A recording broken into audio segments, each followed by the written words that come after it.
Hello, good day. It's Lynn and David on a Friday afternoon. Welcome to Linh Talks Tech. And today we have the pleasure of getting a preview of our Agentic AI MCP server. IT-Conductor is a autonomous operation, so we have a lot of different tools for system configuration, performance management, and automation. So there's a lot of tools that we are building that is exposed for internal agentic AI usage for orchestration. And some of that also our intelligent maestro, which does a lot of the automated help desk operations. The MCP server is an extension so that you can use things like ChatGPT or Claude to inquire about your system status and interact without logging on interactively to IT-Conductor. So, David, you want to give it a little overview? So, IT-Conductor MCP server is kind of seamless integration into your typical chatbots. Lynn already mentioned that's ChatGPT, Claude, whatever you have. As long as they are compliant with MCP specification and support with authentication, we can do that. There's not many requirements besides that. You do need an account, of course, in IT-Conductor. So you first establish, configure, start monitoring your systems, and then you pretty much connect your tenant IT-Conductor in IT-Conductor to the ChatGPT. It will act as you. So there's no security caveats or anything. It's just straight use of your account. So let me show how it's actually done. Okay. So you go and let's use ChatGPT as an example. You have apps there. Here's IT-Conductor is configured as an app, and it has discovered this is configuration, interactive OS. It prompts you to log into your account, typical, and then it while session is on, it's there. It does remember your token, so it will re-authenticate later on. So you don't need to enter your password all the time. But again, you don't need to put any access keys, nothing. So it's fully interactive. After it's done, you see it got a bunch of this developer mode because ChatGPT is not super friendly with MCP, but it's okay. Here's a bunch of tools that I discovered. So it's something like 70 tools or something we currently? Yeah, about 66 or something. But it's all dynamic, so we can add new tools. And actually, customers can add their own tools. It could be a shared rule that everybody has access to, or you can create your own. You can customize it easily. And they all come together when you connect. It doesn't distinguish if it's a shared tool or custom tool or self-configured tool. Or we can configure it for you, for the customer. So that's how it works. Okay, and now it's connected. Let's go and interact with it. The first thing to do is we can show what the tools it has, right? So let's ask, show me the tools you have for IT-Conductor. You see, they're classified, so there's a bunch of different tools that allow you to interact with it. Automation, you can create other agents, you can create incidents or tickets, as we call them. You can interact with generic stuff that applies to anything, like any system, anything you monitor, specifically to Linux, specifically to SAP, some of the SAP Update Manager, deal with the process definition, processes, the more complicated stuff, right? Like you do recovery actions. For orchestration. Like okay. Yeah, all the orchestration you can actually initiate from here. Also create reports dynamically if you need to. Report is something that run the background and send an email and delivers it at a PDF. So you can actually initiate it here. You can send by email what is supported to be sent by email and so on. Some of the security stuff like CVEs, right? Common vulnerabilities that we pull from NIST database anyway. So you have access to that, and you can ask it to analyze them and associate them with, match them to the systems and stuff like this. Also, IT-Conductor user administration. I mean, this is of course only your users, your tenant users, not the global. So everything is limited to the tenant. Yeah, so your role-based access is what you have access to really to inquire. Yeah. Right. Okay. Yeah, it is all done on behalf of your user that you logged in. So it's all audited. So if you make any changes, So all standard stuff. And again, so this is what out of the box there. I don't think, yeah, it is 60, I guess. And again, we can add more tools as we need to. That's very easy for us. It's just a small configuration. Mhm.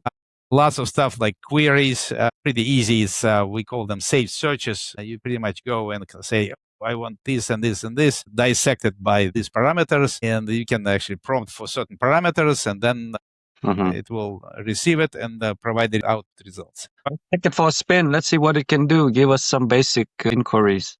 Imagine you are an SAP admin, a basis guy with IT-Conductor, and you're sitting in your workspace. Maybe you're using Claude or ChatGPT or whatever at work, and you're connected to IT-Conductor. Now it's basically interacting on your behalf without you getting on SAP and navigating, right? Okay, yeah. Let's start with something simple. So let's do a health check on an SAP system. Okay. So perform a health check on SAP system. Oh my God, I'm typing too much. No, it will figure it out. I know, but I'm not used to typing. I'm clicking. OZ1. Yeah. Okay. That's one. Perform. System. Okay. Yeah, I mistyped, but All right. okay, and let it work. So it's calling the tools, it's retrieving the appropriate objects, and then compiling the various tools that get you the metrics for a status of the system, right? Okay. Just checking about dumps. Yeah, it is doing its work. Baseline. Okay. Well, it's getting this. So, assuming, let's say, a user is using, I don't know, ChatGPT or Claude, and they have the appropriate user licensing, there should be no limit to what they can ask. Yeah, it's typically subscription based, no token usage limits. So that's kind of easy integration. If you, of course, put it in like Codex or Claude Code or Open Code or whatever it is, the Agentic platform or client, that will require tokens, of course. And it will have a different interface, different ways to configure and so on. But okay, let's see. It came up with the kind of primitive health check. Although it has all the tools, it just not always use them. So, okay. There's a dump. Dump. Yeah. Okay. And it found user. Okay. Oh, good. It's listing the actual dumps queue logs. Okay. So it found some long held logs based on NQ. Okay. It looks like some batch job we got there. Okay. Some CCMS alerts. Okay. We don't have any abnormal. Yeah, there's no, maybe not right system to look for jobs, but we can do another. Yeah. SAP nodes, IT-Conductor pulls SAP nodes, so it meshes them up. So this is super useful. You want to just get a list of current vulnerability that exists on this system. You mean the nodes? Yeah, we'll do that next. What security nodes are available? Not implemented yet, right? Yeah. Okay, show me the unimplemented security nodes for the system. The new status, yeah, so it knows, it finds the nodes that have the flag N, which is new. So these are nodes that are downloaded but not implemented. That's correct. Okay. And IT-Conductor can download the nodes automatically. It can do it once a day, pull down the nodes, and then we can pull them from the system. Say, okay, here's the merchants nodes that applicable, right? So we would ignore the either already implemented, obsolete, or not applicable. Yeah. And we can also analyze and get a recommendation of high priority task lists to do, which are critical. Okay, so it looks at all of these CVEs, which are SAP related security nodes. Okay, all right. Yeah, so there's a bunch of them. Yeah, so the idea is like here you can create a work plan, I guess, if you wanted to do that. But we already have that feature in ITC as well. I think you can create tickets to track some items, right? Maybe deploy something. I can actually instruct it here to create an incident for a specific node. So let's try. Yeah. Okay. Sure. Should we? Yeah. Let's say create a node and say create an incident to track. Which one do we want to do it for? something that looks bad, like OS command injection. Okay.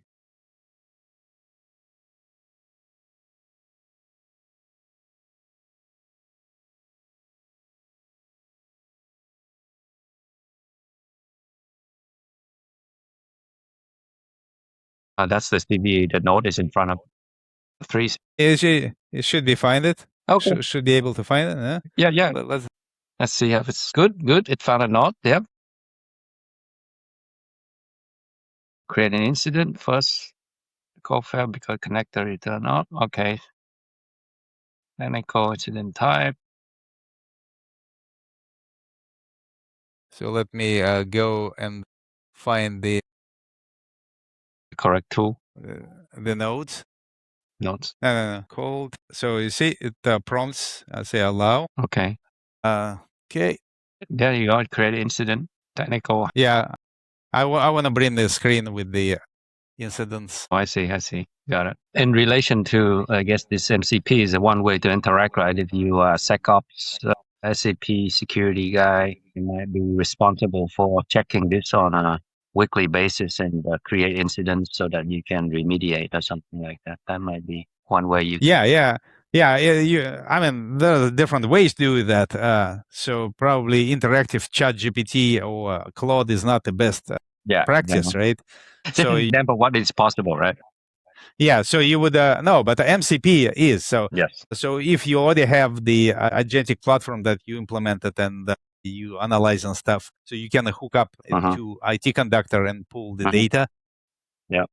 If you use the coding platform, the Cloud Code or Codex that many use for security analysis and system administration and everything, because it's not really code specific. You can integrate it there and run agents in the background. And the third option, of course, it's use IT-Conductor, Maestro agents. In this case, you don't actually need MCP. It's faster because it runs inside the IT-Conductor. So, but use the same tools. Yeah, so same tools exposed through IT-Conductor AI agent, which is used by Maestro, our own Copilot, if you want to say that. It's basically can create the thing directly without MCP. Okay, no, let's see. Create file, looking for node. Yeah, I'm looking for nodes. Signed. Let me find it. Okay, there's a bunch of them here. We've been experimenting a lot, so let's see. Should be assigned, right? Here it is. Is that one? No, that's old. 602.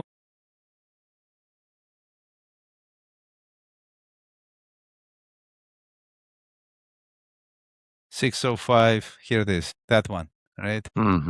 Yeah, there you go. There's the node, there's the CVE, there's description, vulnerability. Yeah, so it actually used my name. That's why, because it's not really doing it on its own. It's not the agent doing it. It's you doing it. You're just doing it through English commands rather than through clicks. Okay. But yeah, so that's so good. Yeah, good.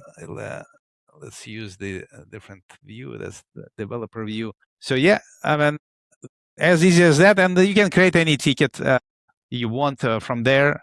You just type create a ticket and give a description, give classification, type category and stuff like this. So this is something we're going to demonstrate on a webinar on 24th. Actually, if you create a request like that to deploy something and it has the tool to automate it, it will actually initiate the automation too. So let's say, I don't know, maybe you found a lot of CVEs, so you decide instead of individually patching it, you might just want to apply a kernel update or something like that. Yeah, you could create a ticket and say, apply kernel update, SAP or Linux or whatever, and that would initiate that process on your behalf. Yeah, that will be the agent, right? So the agent will pick your ticket and will initiate whatever activities that you allow. Okay. But that will be run by the agent. So this an agent again doesn't use the MCP; it uses tools directly. Right. So there's like two layers, right? So the tools define an IT-Conductor, and then you can consume them internally through, or agents can consume them internally, or then you as a person can consume them externally through MCP in ChatGPT. And I mean, our engineer already creating AI agents inside of IT-Conductor to leverage whatever tools and tell it to do whatever, right? So the agents are getting created easily within the platform, and then Maestro can also leverage those as well. I'll just show a little bit what it looks like on Claude. I think we already ran a couple of things there just so people know it's available. Okay, what do you have in mind? I don't know. Show me the production systems that have HANA or something. Let's give it now. Let's say I have a bunch of system with Oracle HANA, whatever. Let's give it. It should walk the number of systems and find the system details. And maybe we don't have production because we actually have a lot of demo systems. It's good test anyway. Yeah, we do have several productions. Oh yeah, with HANA.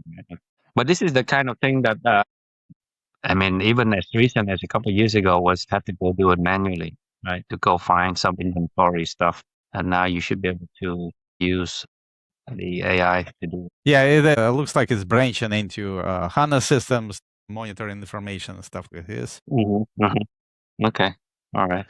So, yeah, I found some systems there. Yeah, we pay for ChatGPT subscription. Yeah, it's interesting because we have BTP connected. It actually found the HANA DB on the BTP. I see. Okay, yeah, but it didn't find the systems there. Okay. All right. But just to indicate, I think what we're going to do, continue to work on these MCPs to allow the ability for users to pick how they want to interact with IT-Conductor. I guess Yeah, it's a journey. It's a continuous process, adding more tools, refining the tools, adding more information to the tools. So very cool. The LLM can interpret properly. Yeah, so what I'll do in the future is I'll take a deep dive and play around with it some more, and then we can investigate some stuff. Because I do see like the idea of, having voice connected to whatever your chatbot and be able to just, hey, give me a list of things that I am interested in or something, whatever, without having to log on